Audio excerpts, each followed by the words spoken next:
에베소에서 바울은 고린도 교회의 소식을 들었습니다. 그 소식 내용이 유쾌하지 않습니다. 기쁜 내용이 아닙니다. 여러 가지 복잡한 내용이 얽혀 있는 소리를 들었습니다. 그 가운데 하나가 분쟁에 관한 소식이었습니다. 이 분쟁에 관한 소식, 많은 사건과 문제들 중에 오늘 이 시간에 그 문제를 집중적으로 살피려고 합니다. 첫 번째, 분쟁이 일어난 내역입니다. 고린도전서 1장 11절 보면 내 형제들아 글로에의 지편으로서 너희에 대한 말이 내게 들리니, 고린도 교회의 소식입니다. 곧 너희 가운데 분쟁이 있다는 것이라. 이 분쟁이라는 단어, 그 다툼이라고 한국말로 번역이 되기도 하고, NIV 성경은 quarrel, 말다툼, 불화로 번역을 해놨어요. 킹 제임스 성경은 contention, 논증, 주장입니다. 번역을 해놓고, BB 성경은 division, 분할, 분리로 번역을 했습니다. 어떤 단어로 번역을 하나도 유쾌하지 않아요. 어감이 좋지 않습니다. 이 분쟁이라는 단어가. 헬라어 원어 성경은 분쟁을 이렇게 묘사를 해요. 틈이 벌어진 상태가 분쟁으로 이야기를 합니다. 옷이 찢어진 상태.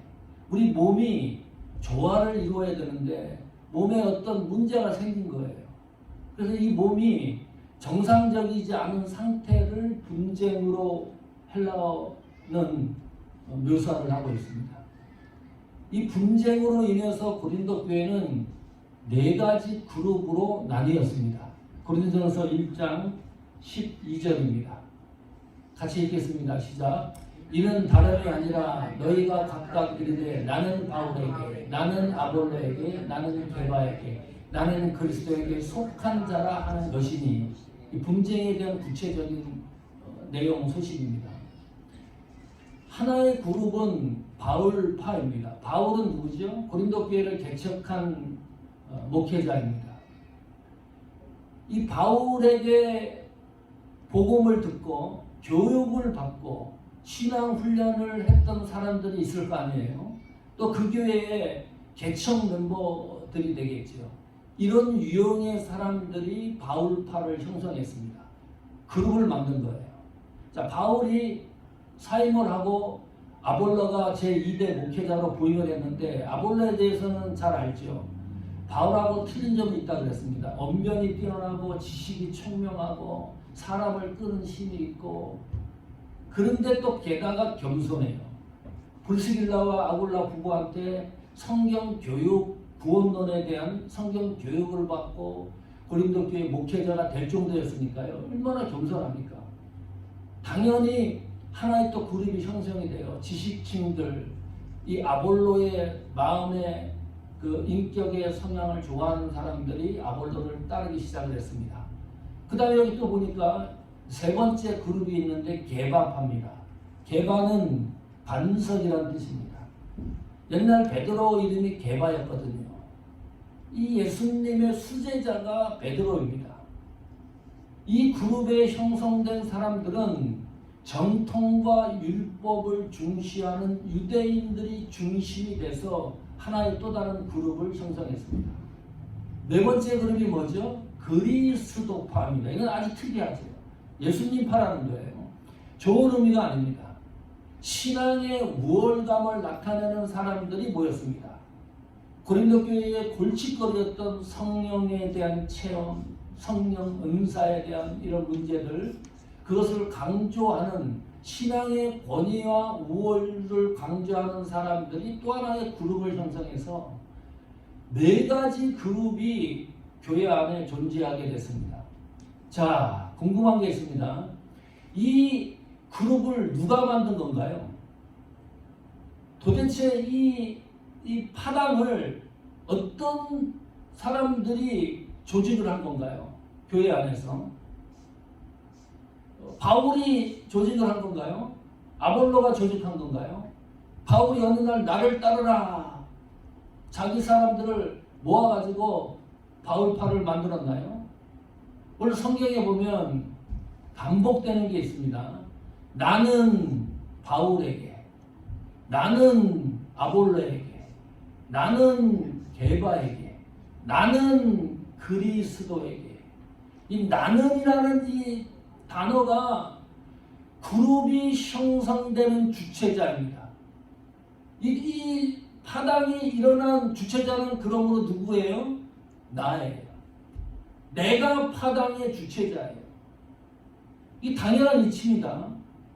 이게 부정적 측면으로 보면 골치 아픈 일인데 이 자연적인 현상일 수도 있어요. 왜냐하면 교회 밖에서 동호회를 만들잖아요. 나와 성향이 비슷한 사람들, 테니스 동호회도 있고 골프 동호회도 있고 또 모임도 있고 나랑 비슷한 사람들끼리 모여가지고 으쌰으쌰하고 같은 어떤 일을 목적을 가지고 하는 거 너무 좋은 거죠.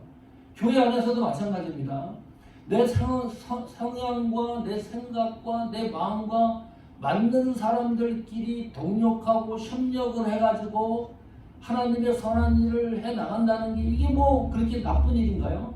긍정적인 효과가 너무 많아요. 자, 그런데 오늘 성경에서 얘기하는 것은 그게 아닌 것 같아요. 이것이 부정적인 측면으로 사용이 되면 이게 문제가 되는 거죠. 그 문제점을 성경이 지금 지적을 하고 있는 거예요. 그 문제점이 뭐예요? 분쟁이라는 거죠. 여기서 우리가 속는 게 있습니다. 세상에 좋은 교회 그리고 세상의 모든 교회는 문제가 있습니다. 지구상에 있는 어떤 교회도 완벽한 교회가 없어요. 야, 이 교회 갔더니 뭐 이런 문제가 있네. 그럼 다른 교회 가죠. 거기 또 다른 문제가 있어요. 그 교회 가가지고 신앙생활하다 문제가 또 발견되죠. 또 C교회를 가보세요. 거기 가면 똑같은 유형의 또 문제들이 있어요. 이 지구상에 있는 모든 교회는 완벽하지 않습니다. 분쟁이 일어날 수도 있고 고린도 교회가 속해 있는 여러 가지 복합적인 문제들이 발생할 수가 있어요. 참 신기합니다. 분명히 문제덩어리 교회인데 이 고린도서를 써가지고 바울이 수신자 받는 사람이 누구로 돼 있어요? 지난주에 저희가 설교했죠. 고린도 교회에 있는 하나님의 교회예요.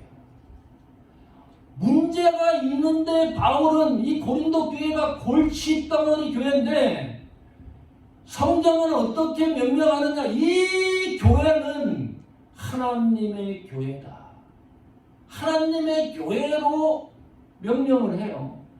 이유가 뭡니까? 교회는 예수 그리스도의 피값으로 세워진 제단이기 때문입니다. 그것이 본질이라는 거죠. 그 본질이 흔들려지면 더욱 혼돈스럽게 되는 겁니다. 그래서 우리가 착각을 해요. 이런 생각을 하는 거죠. 자, 고린도 교회가 이렇게 분쟁이 있었지 않느냐? 그러면 분쟁이 없는 교회가 좋은 교회다. 어떻게 생각하나요? 좋은 교회의 조건이 분쟁이 없는 교회입니까? 잘 생각해 하셔야 됩니다. 하나님 교회의 기준이 분쟁이 없는 것이 하나님의 교회라고 생각을 합니까? 그것이 우리가 생각하는 좋은 교회입니까? 척도입니까? 그것이 어떤 판단의 기준입니까? 많은 사람들이 하나님의 교회, 좋은 교회의 기준을 어떻게 생각하느냐? 그 교회는 행정이 조직적으로 잘 돼 있대요. 그래서 좋은 교회예요. 교육 시스템이 너무나 잘 돼 있대요. 그 교회 너무 좋은 교회다. 모임이 참 활성화된대요. 이보다 더 좋은 교회가 어디 있느냐? 이보다 더 좋은 하나님의 교회가 어디 있느냐? 그것이 어떻게 이제 기준이 되어져 가는 거죠. 지금 분쟁에 대한 내역을 성경이 기록을 하면서 우리가 착각하는 것을 교정해 주는 겁니다.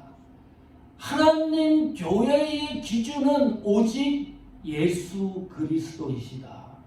오늘 이야기를 계속 할 거예요. 얼마나 많이 들은 얘기예요, 우리가. 교회의 표준은, 이 교회의 기준은, 교회의 평가는 오직 예수 그리스도라는 사실을 너무나 망각을 하면서 좋은 교회예요. 우리 교회는 너무 이 세상에 구별되는 멋진 교회라고 생각을 해요. 따지고 보면 그 기준의 척도를 엉뚱한 곳에서 찾아가지고 좋은 교회의 기준을 만들어 나가고 있는데, 바울이 그것을 경계하는 거예요. 이 분쟁에 대해서 이야기를 하면서 교회의 기준은 오직 예수 그리스도이시다. 모르는 바가 아닌데 우리가 이것을 다시 계속 상기시키고 있습니다. 자, 두 번째입니다. 분쟁에 대한 진단입니다. 고린도전서 1장 13절입니다. 같이 읽어보겠습니다. 시작. 그리스도께서 어찌 나뉘었느냐? 바울이 너희를 위하여 십자가에 못 박혔으며 바울의 이름으로 너희가 침례를 받았느냐? 이 문장을 잘 보면 세 가지 질문이 나와요. 세 가지 질문을 하면서 고린도 교회 분쟁에 대해서 진단을 하고 있습니다. 첫 번째 질문이 이거예요. 그리스도께서 어찌 나뉘었느냐? 심각한 거죠. 예수님은 나누어질 수가 없잖아요. 분리될 수가 없어요. 여기 어찌 나뉘었느냐 이 말은 예수님을 미리 전에 분리시켜 놓고 다시 그 예수님을 분리해서 조각을 내가지고 가루를 만들어서 섬기는 걸 말해요. 이 어찌 나누었느냐 이 말씀의 핵심이 단순하지가 않아요. 내가 예수님을 믿는데 온전한 예수님을 믿는 것이 아니라 나는 예수님의 팔이 좋아요. 나는 예수님의 눈이 좋아요. 나는 예수님의 손이 좋아요. 예수님의 머리가 좋아요. 예수님의 그 부분을 분리를 해가지고 믿는다는 거예요. 무슨 말입니까? 내 입맛에 맞게 예수님을 믿는 겁니다.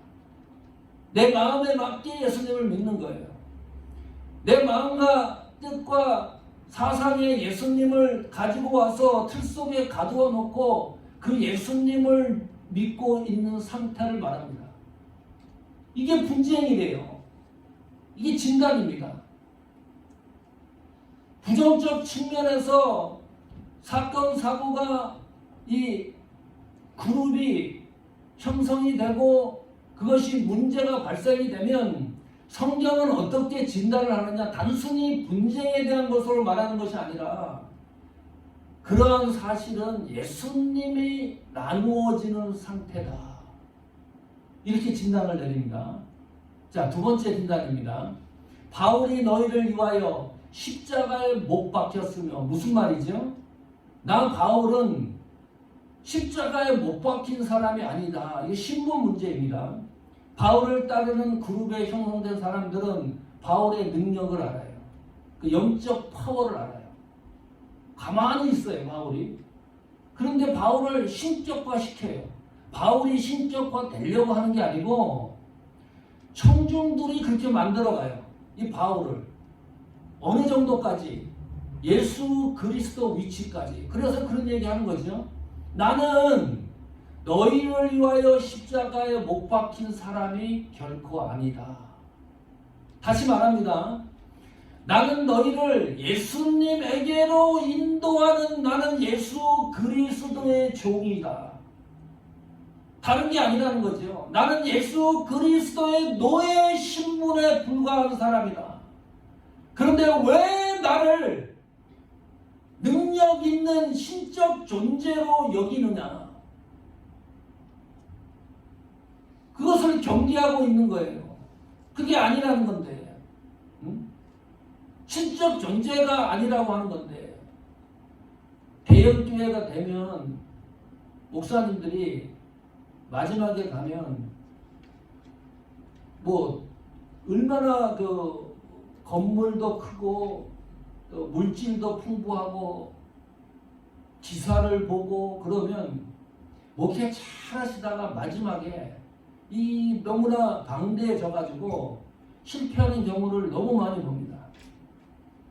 그 목사님들이 되고 싶어서 되는 게 아니고 그 청중에 의해서 어느 날 갑자기 그 자리까지 치고 올라가는 거예요. 이게 위태위태한 거죠. 분쟁이 여기서 말하는 게 그거예요. 바울을 쫓는 사람들이 분쟁이라는 게 뭡니까? 그리스도 안에서 이 신앙과 목적과 비전을 보는 게 아니라 그리스도 밖에서 바울을 따라가는 것을 경계하는 거예요. 바울의 위대함, 아볼로의 위대함을 따라가는 것을 경계하고 있습니다.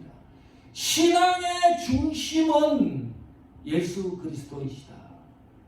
또 얘기합니다. 여러분 귀에 완전히 못이 박힐 정도로 오늘 말씀을 상기하셔야 됩니다. 여러분 신앙과 믿음의 기준이 예수 그리스도를 중심해야 된다. 나 바울이 아니라는 거예요. 내가 너희를 위하여 십자가에 못 박혔느냐? 반화적인 질문이지만 아주 냉철한 이야기를 하고 있는 겁니다. 우리 신앙과 믿음의 중심은 예수 그리스도이시다. 세 번째 진단입니다. 바울의 이름으로 너희가 침례를 받았느냐? 세례를 받았느냐? 자, 세례는 누구 이름으로 받는 거죠? 성부, 성자, 성령의 이름으로 받는 거예요. 바울이 세례를 줬어도 이 세례는 성부, 성자, 성령의 이름으로 주는 거잖아요. 근데 고린도 교회는 무슨 일이 있었냐면 바울이 세례를 했어요. 세례 받은 사람들이 어떻게 생각을 하냐면 바울에게 이 세례 받은 상태를 벼슬처럼 생각을 해요. 무슨 왕관을 받은 것처럼 착각을 하는 거죠. 그렇게 생각을 하는 거예요. 무슨 말이에요? 바울과의 관계를 중시하는 겁니다. 성부, 성령, 성자, 성령이 주신 세례의 본질을 잃어버리고 바울이라고 하는 인물이 준 그 관계를 중시하는 거예요. 교회 안에서 관계 중심이 되려고 그러면 어떻게 되죠? 보통 혈연, 지연, 또 학교. 얘기하다 보니까 나랑 똑같은 학교 나왔어요. 그러면 또 이것이 관계가 형성이 돼요. 이게 지독한 겁니다. 어느 교회 가면 경상도 사람들만 모여서 예배드려요. 전라도 사람들을 가면 거기에 살아남지 못합니다. 미국 교회도 가보세요. 백인이 90% 모이는 교회는 흑인이 잘 안 갑니다. 흑인 교회들 있죠? 흑인들만 모여서 예배드려요. 거기에 백인이 별로 가지 않아요. 이 관계가 똘똘 뭉쳐 있어요. 이 관계 중심에 대한 내용을 진단을 하고 있습니다. 분쟁에 있어서. 우리 서구노예에서도 우리 교단 서구노예에 속한 교회입니다. 제가 그 교회에 노회장이었을 때 가서 장로원 임직하고 그랬을 때 설교도 하고 그랬는데 그 교회는 사업하는 장로님이 계셨어요. 교회에 출석하는 그 멤버들이요, 장로님 밑에서 일하는 직원들이 50% 이상이 그 교회에 차지를 하고 있어요. 아주 관계가 딱 뭉쳐져 있는 거죠. 어떤 문제가 생기니까 그 밑에 있는 직원들이 항거를 못해요. 이것이 잘못됐습니다. 이 부분이 하나님 앞에 약한 것입니다. 이것은 아닙니다. 항거를 해야 되는데 항거했다가는 당장 직장이 사라질 것 같으니까 결국 교회가 분리가 됐습니다. 이 관계가 그렇게 형성이 되어지니까 성도 여러분 또 얘기합니다. 지금 계속 얘기하는 게 그거예요. 이 믿음의 표준은 오직 예수 그리스도이시다. 우리 신앙의 표준은 오직 예수 그리스도이시다. 이거 분명하고 확실하게 내 신앙의 표준으로 갖고 있으라는 거예요. 그래야 신앙생활에 힘이 생기고 파워가 생겨요. 세상이 두렵지가 않아요. 세상을 보는 관조가 완전히 틀려지는 거예요. 내 신앙의 표준이 바울이 아니다. 내 신앙의 표준이 아볼로도 아니고 내 신앙의 표준이 여기서 말하는 게바도 아니다. 내 신앙과 믿음의 표준은 예수 그리스도이시다. 내 신앙의 믿음의 표준이 사람과의 관계보다 우선되는 것이 예수 그리스도이시다. 이 분쟁에 대한 진단을 다 그리스도 중심으로 내리고 있습니다. 자, 세 번째, 그러면 해결책입니다. 진단을 했으면 약을 처방하든지 그 문제를 해결해야 되잖아요. 이렇게 성경은 해결해 놓고 있습니다. 10절입니다. 고린도전서 1장 10절 같이 읽어보겠습니다. 시작. 형제들아, 내가 우리 주 예수 그리스도의 이름으로 너희를 권하노니 다 같은 너희 가운데 분쟁이 없이 같은 마음과 같은 뜻으로 온전히 합하라. 이것이 해결책입니다. 자, 여기 보니까요, 같은 말, 같은 마음, 같은 뜻. 같은 마음은 생각이라는 단어입니다. 뜻은 결정을 얘기해요. 내가 판단, 결정을 이야기합니다. 뜻이. 자, 체크해 봅시다. 같은 말과 같은 마음과 같은 뜻이 되려고 하면 내가 어떻게 해야 돼요? 이거 성경이 합하라 그랬으니까 방법론적인 것을 찾아야 됩니다. 우리가 이것이 하나로 온전히 합쳐질라 그러면 같은 말로 우리 교회 식구가 모두 똑같은 말을 하는 거예요. 똑같은 마음을 갖고 있어요. 똑같은 뜻을 갖고 있는 거예요. 이렇게 되려 그러면 어떻게 해야 돼요? 우리가 동의를 해야 됩니다. 말에 대해서 동의를 하지 않으면 이것이 금이 가잖아요. 분쟁이 생기잖아요. 어떤 말에 모두 동의를 해줘야 돼요. 어떤 마음, 어떤 생각에 동의를 해주어야지만 온전히 합해질 수가 있다. 가능한가요? 가능하지 않아요. 그래서 그리스도 안에서 온전히 합해지라고 얘기를 하는 거예요. 내 생각으로 합해지는 게 아니라 그리스도 안으로 들어와서 온전히 합해지라는 것을 강조하고 있습니다. 바울이 그리스도 안에서라는 이 단어를, 이 문장을 164회를 사용을 해요. 많이 사용하는 겁니다. 바울 서신서에, 특히 옥중 서신서에 그리스도 안에서라는 이 단어 문구를 가장 많이 사용을 하고 있어요. 이 고린도서에는 11번 사용을 해요. 그러니까 굉장히 많이 사용하는 겁니다. 그리스도 안에서, 그리스도 안에서, 그리스도 안에서. 여기 합하라, 이 말의 뜻은 이런 거예요. 마태복음 4장 21절입니다. 같이 읽어보겠습니다. 시작. 거기서 더 가시다가 다른 두 형제 곧 세베대 아들 야고보와 그 형제 요한이 그 붙인 세베대와 한 가지로 배에서 금을 깁는 것을 보시고 부르시니, 이 합하라라고 하는 말은 그물을 깁는 것이 합하라고 하는 원어적인 뜻입니다.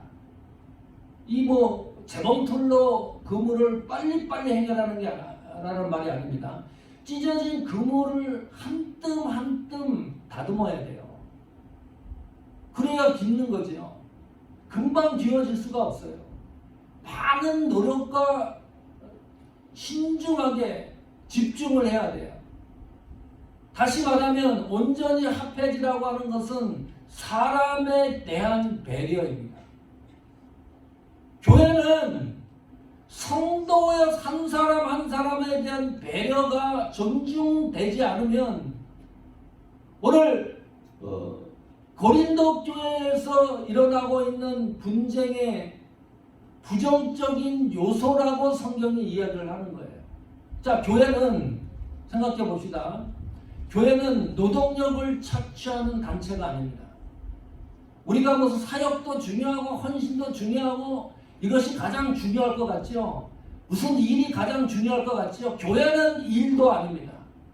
교회는 빵을 만들어내는 빵 공장도 아닙니다. 교회는 사람이에요. 사람이 우선이에요. 교회는 그래서 거룩한 성도라고 성경이 명명하지 않습니까? 교회가 사람이라고 얘기를 하잖아요. 사람이 교회입니다. 그러면 이 교회가 온전히 합해지는 방법은 단 한 가지 방법밖에 없어요. 예수 그리스도 안에서 같은 말을 하고 예수 그리스도 안에서 같은 마음을 이야기하고 예수 그리스도 안에서 같은 뜻을 이야기하는 것이 온전히 합해지는 것.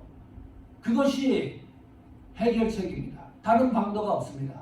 두 번째 해결책입니다. 고린도전서 3장 6절입니다. 같이 읽겠습니다. 시작. 나는 심었고 아볼로는 물을 주었을 때 오직 하나님은 자라나게 하셨나니. 질문하겠습니다. 나는 바울이죠. 바울은 심었다 그러고 아볼로는 물을 주었다 그래요. 자, 바울이 더 잘하는 일입니까? 아볼로가 더 잘하는 일인가요? 누가 더 잘하는 거죠? 여러분 어떻게 생각하세요? 어디에 그 점수를 많이 주고 싶으세요? 바울. 또 아볼로는 없나요? 아볼로는 없고, 네?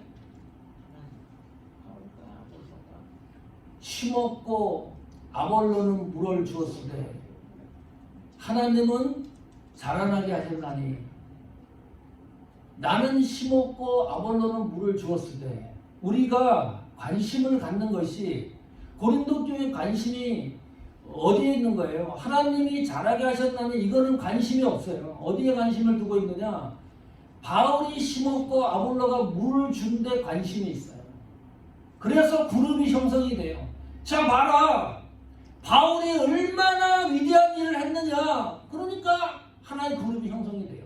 아니, 바울은 심었지만 그것을 자라게 하고 싹이 나게 하는데 도움을 준 아볼로가 더 위대한 게 아니냐. 나는 아볼로의 성향을 따르겠다. 7절 한번 보세요. 고린도전서 3장 7절입니다. 시작. 그런즉 심는 이나 물주는 이는 아무것도 아니로되 오직 자라나게 하시는 하나님뿐이니라. 심쿵하죠? 심는 것과 물 주는 것은 아무것도 아니다. 난리 났어요. 죽도록 애쓰고 수고했는데 성경은 아무것도 아니래요. 심는 것도 심는 일이고 물 주는 일도 이게 쉽지 않은 거잖아요. 얼마나 애를 써야 되는 일입니까? 신경을 써야 되고. 그런데 7절에 보니까 심는 것과 물 주는 것은 아무것도 아니라고 이야기를 하는데 아무것도 아닌 걸 가지고 분쟁을 해요. 아무것도 아닌 걸 가지고 교회가 힘들어져요. 아무것도 아닌 걸 가지고 교회가 분리가 되고 쪼개지고. 성경이 분명히 아무것도 아니라 그러는데 아무것도 아닌 걸 가지고 왜 그런가요? 자라게 하는 분은 하나님 뿐이기 때문입니다. 자라게 하는 것은 오직 하나님 한 분뿐이기 때문에 비교적으로 아무것도 아니라고 설명을 해놓은 거죠. 우리 집에 낑깡나무가 엄청 컸어요. 자, 요만한 걸 갖다가 앞에 심었는데, 심은 것도 아니죠. 그냥 화분에 있는 거를 사다가 딱 심었는데 내 키만큼 자랐어요. 이 가지도 많이 생기고 엄청 컸어요. 시에서 나와가지고 그 나무 병충해 이런 것 때문에 조사가 나올 정도로 엄청나게 커버렸어요. 제가요 놀란 게 혹시 여러분 머리카락이 자라는 거를 눈으로 본 일이 있나요? 없을 거예요. 현미경으로 하루 종일 들여다봐도 자라는 것을 체크를 못합니다. 우리가 낑깡나무가 어느 날 몇 년 됐는데 내 키만큼 자랐어요. 자랐기 때문에 이게 이렇게 자랐나 이렇게 확인이 되는 거죠. 여기 자라게 한다는 게 그런 말입니다. 눈에 보이지 않는데 하나님이 어디에서 다 자라게 하는 겁니다. 자, 하나님이 자라게 하는 것을 눈으로 볼 수가 없어요. 그러면 하나님이 자라게 하는 것은 어느 경우는 그 다음날 가면 낑깡나무가 요만했던 게 내 키만큼 자라는 경우가 있나요? 세상에? 그런 것도 간혹 생길 수가 있죠. 요나의 박너풀 같은 거. 그냥 보니까 막 순식간에 자라버려요. 뭐 하나님이 하시는 일이니까. 그러나 보통은 하나님이 자라게 하는 것은 눈에 잘 보이지 않습니다. 눈에 잘 보이지 않으니까 우리가 하나님이 자라게 하는 것을 조작을 해요. 아브라함도 조작을 했어요. 야곱도 조작을 해요. 속여가지고 장자권 탈취하고 하나님이 이미 벌써 다 약속을 해놓고 준비를 하고 있는데 우리가 막 앞서가지고 막 만들어가요. 그리고 그것이 하나님이 하시는 일인데 내가 한 걸로 이야기를 해요. 지금 그 얘기하는 거예요. 바울이 자라게 했느냐? 아볼로가 자라게 했느냐? 게바가 자라게 했느냐? 그게 아니다. 자라게 하는 것은 하나님 뿐이시다. 그 말씀을 붙들고 흔들리지 마라. 이게 해결책입니다. 우리 신앙의 진보와 힘을 얻는 세 번째 해결책입니다. 고린도전서 4장 2절입니다. 자, 같이 있습니다. 시작. 그리고 맡은 자들에게 구할 것은 충성이니라. 맡은 자에게 구할 것은 충성. 누구한테 충성하는 겁니까? 예수 그리스도에게 충성하는 겁니다. 사람에게 충성하는 게 아닙니다. 이 충성이라는 이 단어가 약속을 지키거나 의무를 준수하는 것이 그냥 일반적인 사전적 의미입니다. 그러나 성경이 말하는 충성은 신실성, 신실함이 충성이에요. 그 안에는 정직이 들어가고 바른 자세가 들어가고 끝까지 하려고 하는 마음의 자세가 포함된 단어가 신실함입니다. 충성이라는 단어보다 신실한 단어가 더 어울립니다. 하나님은 우리에게 요구하시는 것은 신실하신 것을 요구하시는 거예요. 하나님에게, 예수님에게 신실함이 없는 경우가 성경이 말하는 부정적인 그룹의 형성입니다. 사도 바울은 아무리 생각을 해도 고린도 교회 성도들에게 굉장히 두터운 신임을 받았던 인물입니다. 오늘 그 얘기를 종합해 보면 그래요. 바울을 따르고 형성됐던 그룹을 형성했던 사람들의 모습을 봐도 그렇습니다. 굉장한 신임을 받고 있었는데 바울이 그 모든 것을 차단시킵니다. 바울이 내 사람으로 만들 수 있는 모든 것을 차단시킵니다. 바울이 받을 수 있는 영광을 모두 차단시켜요. 내가 으뜸이 되려고 하는 모든 것들을 다 차단시킵니다. 그리고 이렇게 얘기를 하는 거예요. 고린도 교회의 이 분쟁의 역사는 지도자 때문이 아니고 나로 인해 시작됐다는 사실을 기억하라는 거예요. 내가 그룹이 형성되는 것은 무슨 의미입니까? 내가 좋은 내 성향과 내 마음과 나의 조건에 맞춰서 하나로 형성이 되는 거니까 내가 좋은 것이 좋은 그 교회의 표준이 될 수가 없다. 교회의 표준과 우리 신앙과 믿음의 표준은 오직 예수 그리스도이시다. 그거를 계속 해결하는 이 순간까지 성경이 강조하고 있습니다. 성도 여러분, 사모하는 교회는 여러분의 신앙의 자랑이 예수 그리스도가 되시기를 축원합니다. 사모하는 교회의 자랑이 우리 교회는 좋은 교회다. 그랬을 때 사람들이 인식할 때 우리 교회는 예수 그리스도만을 자랑하는 교회이다. 이렇게 되기를 축원합니다. 여러분의 사역과 헌신이 오직 예수 그리스도를 자랑하는 표징이 되기를 축복합니다.